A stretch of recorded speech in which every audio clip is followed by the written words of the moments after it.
Welcome to Progress Annual Conference 2017. It promises yet again to be the place of straight-talking, honest politics with speakers from across our great movement. We meet in the aftermath of an election that came as a surprise and a result that was somewhat unexpected. We're not in government, we're not where any of us would want to be, but we're better where most of us predicted. I feared losing great colleagues in the parliamentary party, and we did lose some. But to have gained seats for the first time in 20 years is a credit to the Labour family and to the Labour leader, Jeremy Corbyn. When the two wings of Labour work together, we can clip the wings of the Tories. Jeremy Corbyn on the campaign can be rightly proud of the energy he showed, the excitement he generated, and how he weathered dead cat after dead cat thrown at him by CCHQ and the Tory press. Momentum should be proud of how they mobilised people, innovative with new apps and activist tools. But this result is yours too. Whether you gave 1 hour or gave up your work for 7 weeks, you all had a part to play. You proved that we are the backbone of this party. We saw our party staff, our great MPs, our lifelong party members, those in Progress and Labour Force who had misgivings, go above and beyond this election. The face-to-face conversations you had up and down the country showed you as great ambassadors for Labour. I personally went to 30 seats. Many of my team joined me. Some went to other seats without me. We were absolutely out on the front foot, doing what we do best, campaigning for the party we love. It was with great regret that Richard Angell, Rob Fellow, Alan Meale and David Winnick are no longer Labour MPs. But it was with great pride that Ian Austin, John Woodcock and Gloria Di Piero and many others held on by sometimes very small margins.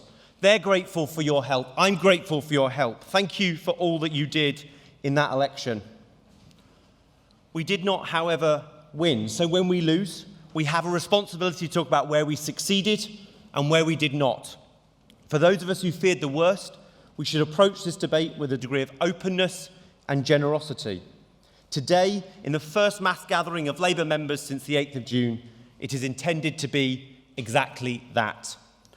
One of the things I respect about Jeremy Corbyn is how he's remarked on this mixed picture. Yes, there's 35 gains, but also those 5 losses on top of Copeland earlier this year.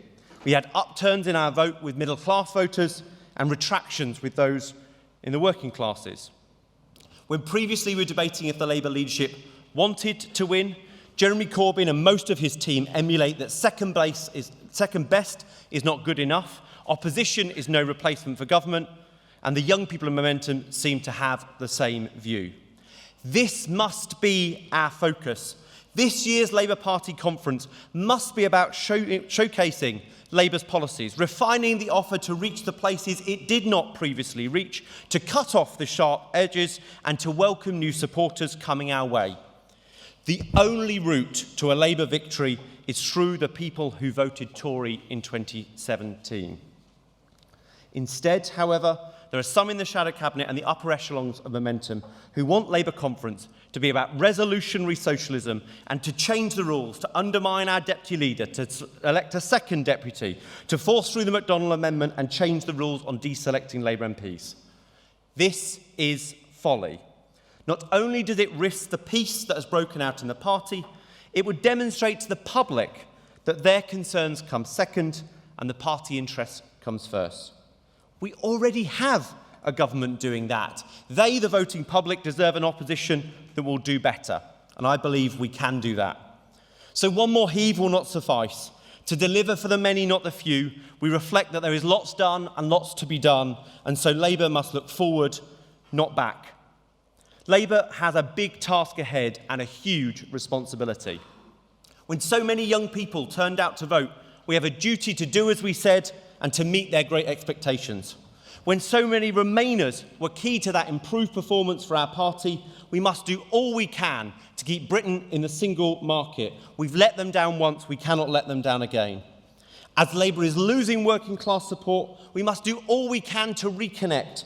Be strong on national security, show we offer solutions to how they feel left behind, and show we respect, not recoil, from the values they hold dear and the work that they do. and with the Jewish community, we must repair ties. With Hendon, Finchley and Golders Green and Chipping Barnet all lost by less than 1,000 switchers from the Tories, I cannot help but think, had somebody not gone on a rant about Hitler, things might have been different.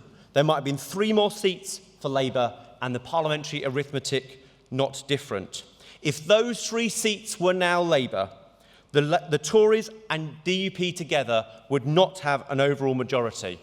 That's one for some people to ponder, maybe. Crucial to all of these challenges is progress. The organisation has a more important contribution to make, arguably, than ever. We need to renew our ideas. The progressive centre ground was not rejected on the ballot box 2 weeks ago because we'd lost the debate in our own party some time before. We must re-engage, deepen our thinking, show we have the best answers to Britain's problems.